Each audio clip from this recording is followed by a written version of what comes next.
할렐루야. 오늘은 청색끈을 다시 달고 라는 제목으로 여러분과 은혜를 나누겠습니다. 오늘 말씀에 보니까 그런 얘기가 먼저 서두에 나옵니다. 안식일이었어요. 안식일에 이스라엘 백성 중 한 사람이 그만 나무를 한 겁니다.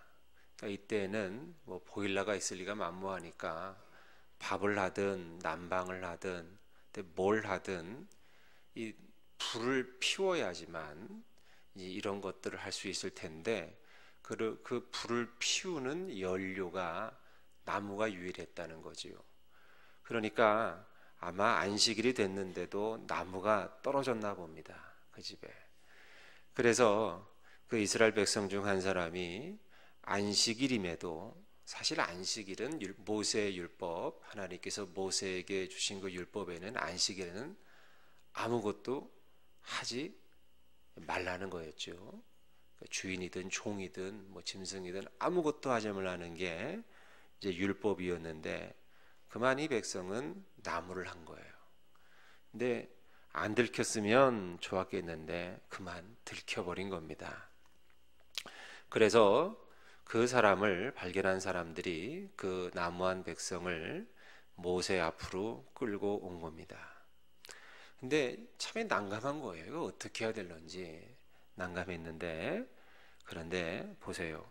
하나님의 판단은 그를 어떻게 하는 거였어요? 돌로 쳐 죽이라 라는 것이었습니다.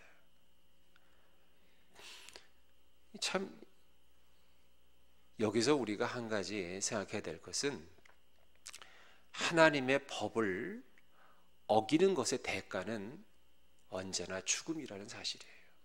죽음. 하나님의 법을 어기는 것의 대가는 언제나 죽음이다. 우리가 이걸 잊지 말아야 합니다.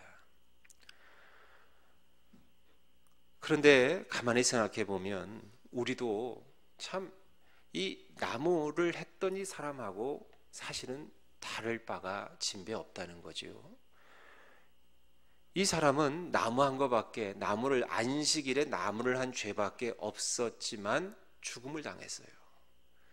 그런데 나를 생각하고 여러분 자신을 생각해 보면 우리는 이 나무를 한 사람하고는 비교할 수 없을 정도로 양이나 질에 있어서 훨씬 더 많은 하나님의 법을 어겼습니까? 안 어겼습니까?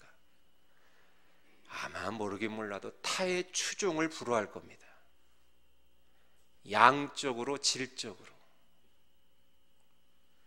이 사람은 안식일에 나무 몇 그루 베서 땔감 만든 죄밖에 없었지만 죽임을 당했는데, 우리는 이 나무 한 사람하고는 정말 양적, 질적으로 비교할 수 없을 만큼 이루 헤아릴 수 없이 많은 죄를 숨도 안 쉬고 졌지만, 하나님의 법을 어겼지만 여러분 지금 살아있어요? 죽어있어요?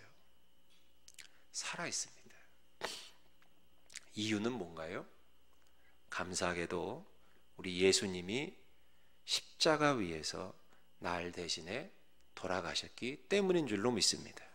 주님의 십자가가 그 죄의 율법 아래,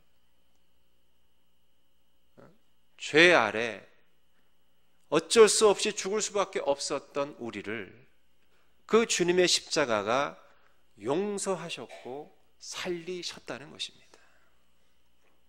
그래서 중요한 게 있어요. 이 하나님이 너무 잔인한 거 아니냐, 하나님이 너무 비정한 거 아니냐, 인정 없는 거 아니냐, 이걸 논할 게 아니라 구약의 하나님이 이렇게 잔인하고 무섭고 엄격하고 참 믿기 무섭다, 이걸 논할 게 아니라 중요한 포인트는 이거예요. 이제 내가 어떻게 살아야 하느냐 이거예요. 이제 해야 할 일은 뭐냐 이거예요. 자꾸만 주님의 법을 어기고 싶어하는 이 마음, 자꾸만 죄의 유혹에 빠져들고 싶은 이 마음, 저거 내가 좀 더 갖고 싶고, 한 번 더 거짓말 쳐서 내가 좀 유리한 위치에 서고 싶고, 어떻게든 내가 좀 더 이 사람을 밟고 내가 좀 더 높은 자리에 가고 싶고, 이런 수도 없이 많은 주님의 법을 어기고자 하는 이 마음을 어떻게 해야 되느냐 이거예요. 이런 이 마음의 욕망을 스스로 제어할 수 있는 뭔가 장치를 우리가 마련해야 된다는 거예요. 주님께서 날 위해 죽으시고 모든 율법의 요구를 완성하셨으니 물론 저는 또 여러분은 우리는 완전히 죄로부터 자유합니다. 그래서 여러분, 그렇다고 해서 내가 내 마음대로 이제는 살아도 되는 것인가 하면 그건 아니에요. 그래서 하나님께서는 이 나무를 한 백성을 돌로 쳐 죽이게 하시고 난 다음에 37절 이하에서 모세에게 이렇게 명령하십니다. 뭐라고 명령하시냐면은 이스라엘 백성들의 그 옷자락 술에다가 무엇을 달게 하셨냐면은 파란색, 청색 끈을 그 귀의 술에 달게 하셨다는 거예요. 이건 누구라도 할 것 없이 모든 이스라엘 백성들은 여기에다가 청색 끈을 매달아야 했다는 거예요. 그래서 이 옷술에 그 묶어 매달은 청색 끈을 볼 때마다 항상 주님의 명령을 기억하라는 거예요. 네 신분을 기억하라는 거예요. 그러면서 주님의 말씀을 기억하고 주의 명령을 기억해서 마음대로 살고 싶은 네 삶에 제동을 걸라는 거예요. 때리고 싶고 욕하고 싶고 사기치고 싶고 음란하고 싶고 교만하고 싶고 도적질하고 싶고 하는 네 마음대로 살고 싶어하는 그 삶에 이 청색끈을 볼 때마다 스탑! 제동을 걸라는 거예요. 아니지. 하나님의 말씀이 있지. 그 말씀을 어기면 죽음이지. 나는 하나님의 자녀지. 말씀대로 살아야지. 이 청색끈을 볼 때마다 자신의 신분과 하나님의 말씀을 기억하라는 거예요. 사랑하는 여러분, 우리가 매일 새벽마다 말씀을 이렇게 읽고 그 말씀을 서로 나누고 묵상하고 이렇게 하는 것, 그 말씀을 붙잡고 짧지만 기도하는 것 왜 합니까? 졸려 죽겠는데 왜 하지요? 바로 이 말씀이 오늘 우리 삶에 이 옷술에 달린 청색끈의 역할을 하기 때문인 줄로 믿습니다. 내가 이 새벽에 말씀을 읽고 말씀을 듣고 그 말씀을 묵상해서 그 묵상한 말씀을 하루 종일 내 삶에 끊임없이 기억해내면서 그러면서 내 삶의 하루의 기준으로 삼아 나갈 때 여러분 그때 내 삶이 그나마 거룩을 유지해 나갈 수 있고 성숙해 나갈 수 있기 때문인 줄로 믿습니다.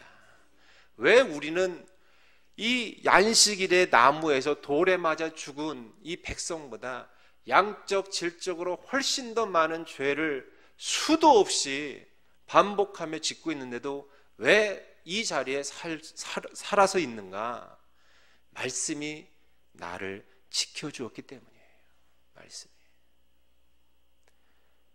다시 기본으로 돌아가야 될 줄로 믿습니다. 여러분, 내가 붙들 것은, 우리가 붙들 것은 사람도 아닙니다. 상황도 아닙니다. 그 무엇도 아니고 오직 두 가지뿐임을 오늘 말씀이 우리에게 가르쳐주고 있어요. 첫 번째 뭐냐? 돌 맞아 죽을 수밖에 없는 그것이 마땅한 나의 죄인됨. 여러분 이거 우리가 기억해야 됩니다. 그리고 이 옷술에 매달아야 하는 이 청색끈, 파란색 끈, 죽어 마땅한 우리가 그래도 하나님께서 지명해서 너는 이제 내 것이다. 그래서 말씀을 듣게 하고 그리고 또 주의 일꾼 삼아 주시어서 이 주님의 공동체에 일을 섬길 수 있다는 것. 이 자리에 나와서 예배할 수 있다는, 여러분 이게 기적 아닙니까? 뭐가 기적입니까? 마음이 막 낳고 이래야 그것만 기적입니까? 아니라는 거죠.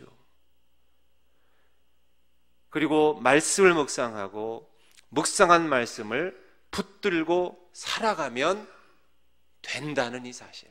아주 단순한 이 두 가지 진리. 사랑하는 여러분, 말씀을 맺겠습니다. 다시 기본으로 돌아가십시오. 말씀을 붙잡으십시오.